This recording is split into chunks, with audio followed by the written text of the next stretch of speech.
All right, ladies and gentlemen, Michael Cohen back with you here on the Sports Talk Nation. We're glad to have you back here with us as the Jets coming off of now a 31-6 drubbing by the Arizona Cardinals. I'm really getting look, and I understand I was not on last week after the Jets win over Houston on a Thursday night. It was a long night, a long game.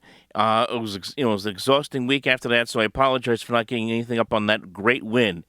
Because that win last week, 9 days ago, it gave a lot of fans a lot of hope. And I even had debates with people, people that I've associated with even on this channel, about whether this Jets team would have a shot at possibly shocking everybody and getting themselves back into the playoff race. Now, for me, realistically, I look at this team and I see, obviously, as I've been saying all along, the season is over. It ended really after Week 5 when Woody Johnson decided to pull the plug on Robert Saleh, and it was even more over after that loss against the New England Patriots just a couple weeks ago when the Jets dropped to, at the time, was 2-6.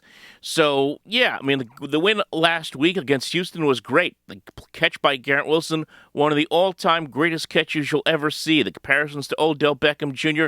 very much legit. I mean, they were certainly fit the mold as far as I'm concerned. It was an amazing, amazing play. And it was an amazing quarter that the Jets had against Houston. But it was just one quarter. And it was one quarter of one half of good football, something we haven't seen the Jets do very much of all season, with the exception of the other Thursday night game the Jets played this year against the Patriots, that they won convincingly 24-3. So going into this game against an Arizona Cardinals team that has played good football for most of the season, that has put themselves in position to be a playoff team this year, where Kyler Murray is having a great season. We all know what he did just a second ago. We'll talk about that. Where they're running the football all over the place against people with guys like James Conner, and Trey Benson. This was not going to be an easy matchup for the Jets, especially in a situation where they had to find a way to get stops, they had to find a way to get off the field, and they had to force turnovers. And as we all expected and suspected, and many of us suspected, none of that transpired for the Jets on Sunday. They couldn't stop the Cardinals at all. The Arizona Cardinals had 147 yards rushing on the New York Jets in this game as a team. Conner, 33 yards. I know it doesn't jump off the stats page, but he was a big part of that. Benson, 62 yards on 10 carries, as he was just bowling over Jet defenders whenever he could. And Kyler Murray was incredible. 22 out of 24, a near perfect game. 266 yards passing and a touchdown. The only time he got hit was on the best play the Jets had as a defense when Quincy Williams sacked him, and that was it. That's the only good play the Jets have had in the entire game defensively. Other than that, we were watching Cardinal players peel themselves off of Jet players. Probably the one that stands out the most is the play to Trey McBride, the tight end for the Cardinals, where he catches a pass from Kyler Murray, and then where Sauce Gardner has him wrapped up, and you think, okay, now he's going to get him down. The Jets are going to get off the field. What does McBride do? He converts the play on a crucial third down and gets extra yardage. And this was in a situation where the Jets were still somewhat in the game, still had something of a chance. I think they were down 14-6 at this point. Hey, you get off the field on third down, and Trey McBride turns a 3rd and 7, where he would have been stopped on after about a short gain, into a 17-yard gain to midfield. That turns into a lengthy touchdown drive for the Cardinals. They put the game away at that point, making it 21-6. Where is this defense? Where is it? I'll tell you where it is. It went bye-bye a long time ago when Robert Saleh was sent off by Woody Johnson. It's amazing how this team just has screwed things up so badly for themselves.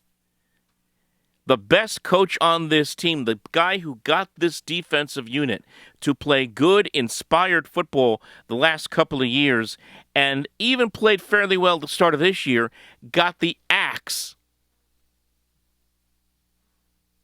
Because, well, according to the owner, it wasn't as good enough as a start to the season, and, well, here we are. Since that 2-3 start to the year, the Jets have gone 1-4 and look worse now than they did when they left Tottenham Stadium in London, England. They look worse. Every week gets worse, with the exception, of course, of that Houston game the other day. That's it. Aaron Rodgers, another terrible game. 22 out of 35, sacked 3 times. He just didn't have it. Just didn't have it. Couldn't connect consistently enough with Davante Adams. Adams and he just were miscommunicado most of the time. Garrett Wilson, with the exception of a couple of nice catches, got bottled up for most of the day, only 5 catches, 41 yards. And again, after a good early start early on for the Jets in running the football, they abandoned the run again. And they don't run the football at all. Now, granted, they did fall behind by, at that point, 21-6. And I understand you want to, get out of your game plan at that point and try to throw the football a little bit and try to get down the field quicker and score points. But that's not what this team is. They aren't that good. And what kills you is this. The Jets did have an opportunity, in spite of the fact that maybe most of us knew better.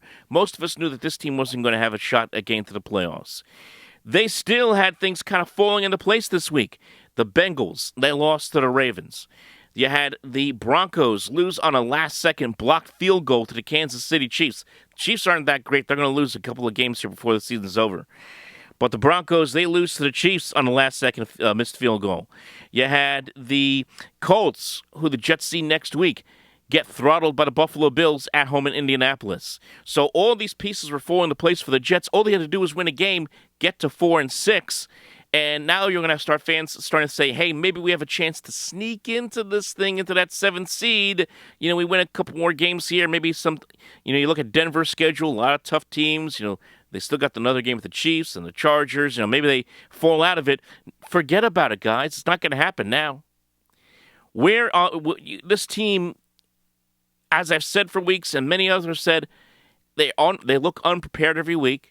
They don't tackle at all. Sauce Gardner, for example, looks, as I mentioned before, looks like a shell of his former self. Quinnen Williams has had a terrible season so far this year.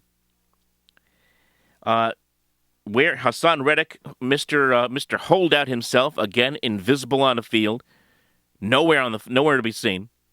They don't do anything right defensively. Offensively, they can't create enough. They just can't do anything. They can't even sustain any kind of drive. They can't score any points. They can't get into the end zone enough. The discipline, the lack of focus, the penalties. You name it. It's a problem. And this team's problems go beyond of what we see on the field. Even the stuff leading up to this week. The press conference by General Manager Joe Douglas, in which you basically get the sense by listening to Douglas is that this is a man who knows his time in New York is over. And that was the impression I got just listening to Joe Douglas's press conference. When asked about the move by Woody Johnson to fire Robert Saleh, he pled the fifth, didn't want to answer it, decided to defer to Woody Johnson, and wouldn't discuss his job status or his job security at all. But you got the sense from this man, looking in his eyes, listening to the tone of his voice, this man resigned to the fact that he doesn't have much time left as the general manager of this Jets team. And record-wise, you can understand that's 30 and now 30-63 is the GM of the Jets that's not going to get the job done, or of any team for that matter. And then we also, of course, know that perhaps Woody Johnson may not be very long as far as making decisions are concerned. Now, that just does not mean that the team is up for sale. They're not going anywhere. The Johnsons, they're going to stay within the Johnson family. But with President Trump winning the election the other day and returning to the White House, that there's a good chance that Woody Johnson could return to as a position of an ambassadorship, perhaps in the UK again, maybe somewhere else, I'm not sure. But we'll know when we know. But if Woody Johnson does leave, now all the decisions once again are up to Christopher Johnson again. Christopher Johnson, who, by the way, was the man behind the Adam Gase era, depending how you wanted to phrase that. And also, Christopher Johnson's also the reason why you had Joe Douglas here. He's the reason why you had Robert Saleh here. Remember, Robert Saleh was not a Woody Johnson hire. It was a Christopher Johnson hire. So what's going to happen when we get to the end of the year? Does Woody Johnson make the moves, make the hires of the GM and the whatever power structure he's going to want to put in place for the football team, the head coach, and then leave for the UK or whatever position may await him down the road? Or does he put it into the hands of his brother? That is the question that awaits. Now, I've seen reports saying that he's going to try to put it together himself. He's going to focus on fixing the team in January and before leaving. We'll see how things play out. But that's now a big story as well. So the future of this team, forget the season. It's over. It's done with. It's one of the worst. It's one of the most disappointing years we have seen by the Jets in a very, very long time. But what it does do is it puts the Jets in a situation now where all these concerns and all these mysteries that now exist that in a few months we will start to get answers to, that there's a lot of uncertainty. We don't know who's going to make the decision on the GM and the head coach, whether it's Woody or Christopher or both. We don't know who the new GM or head coach will be. We don't know what the direction that they're going to want to go in. You imagine they're going to want to get a young quarterback in here. Well, that's my guess. We don't know whether Aaron Rodgers is going to want to be here or whether he'll retire or whether he'll pull a Brett Favre, retire, unretire, and somehow land somewhere else. We don't know those answers right now. What we do know is this team has right now a future that is totally up in the air. And a team right now that's going nowhere, that's staring at a high draft pick, and their playoff fate is pretty much over. If you thought they had a glimmer of hope, they have really no hope right now. And I know they're only 2 back of Denver, and anything can happen. I understand that. It's not going to happen. It's just not going to happen right now with this team. Love to eat my words, but it's just not going to happen. So that's where we stand right now with the Jets. It's just not looking good. Speaking of not looking good, the New York Giants are not looking good. They are 2-8. I mean, they lost to the Panthers, who were supposed to be the worst team in the NFC this year. Lost to the Carolina Panthers in Germany, 20-17 in overtime. Overtime. I mean, it doesn't. I know that John Mara came out and said that everyone was going to be safe. Dable would be safe, and Shane would be safe. You have to wonder if that's going to remain the case because the Giants right now are in position to be the number 1 pick in the 2025 NFL Draft. Congratulations! The New York Giants right now in position for the Shedeur Sanders sweepstakes. Maybe they can get Deion Sanders as well. That's going to be fun in New York. But seriously, what's the situation going to be with Dable, with Shane? I would imagine possibly Shane stays, makes those decisions, but what about Dable? Will he still be the head coach here beyond this season? Let's just be realistic.